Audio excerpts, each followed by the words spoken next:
Hi guys, I'm Renee. I'm an epilepsy warrior from WA. Today I'm going to talk about ambulance cover. People with epilepsy can have a seizure anytime, as we all know. And what is so important is to have ambulance cover. Now it costs about $1,000 to have an ambulance ride. Thankfully, I have private health cover. I have HBF. And I include ambulance cover in it. And the most important reason is not so much, I mean, when I have a seizure, we don't usually call the ambulance anymore. Only the last time, because I was pregnant, we called the ambulance, so we didn't want to take any chances.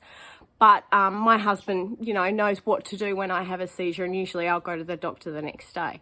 So I don't, and besides the fact I usually fight when they want to get me in the ambulance as well. But if you're walking around down at the shops, or if you're at work, they have to call the ambulance. They have to do that. So you need to have the ambulance cover because you're going to have to pay for that. So that's why I say it's so important to have ambulance cover, because it is a lot of money. And even if you refuse to get into the ambulance, you will still be charged for it.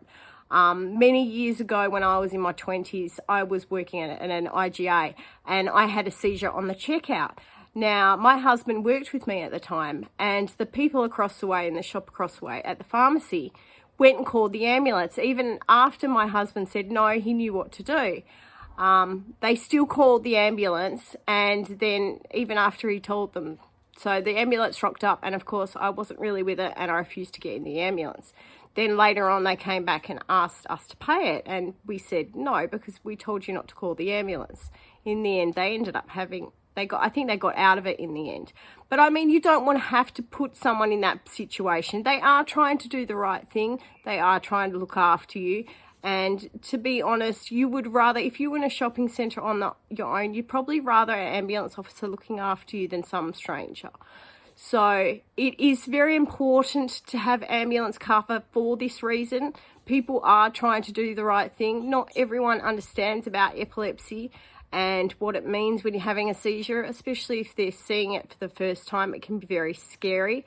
So it probably is a good idea for them to call an ambulance. I do encourage, if you don't have any idea what you're doing, call an ambulance. It's better to be safe than sorry. You don't want somebody dying on you.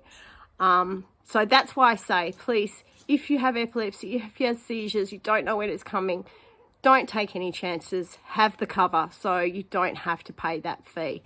It's always better to be safe than sorry. And also, probably always best to have a medical alert bracelet on. They have bands now that you can get for $5. Because of a lot of problems with drugs these days, people don't know if you're on drugs or if you have epilepsy. So, and if you don't have anything indicating that you have epilepsy, they're probably just automatically going to think you're on drugs. I've heard that of happening a lot. So that's why you should have it. I do have a couple of medical alert bracelets, but my daughter stole them and hid them somewhere. So I've got to find mine too. But I do feel my seizures coming on, so that is why I don't have to worry so much. One of the other things that I wanted to talk about was definitely having health cover. It is always important to have health cover. It's always better to be safe than sorry. You don't know if you're going to end up in hospital, and who can afford to go to hospital these days. Anyway, I hope this video was helpful. I hope everyone make sure you have ambulance cover. I hope this makes you realize how important it is, because like I say, you don't want to have somebody else having to pay for something when they're trying to do the right thing for you. Take care, stay seizure safe. Bye.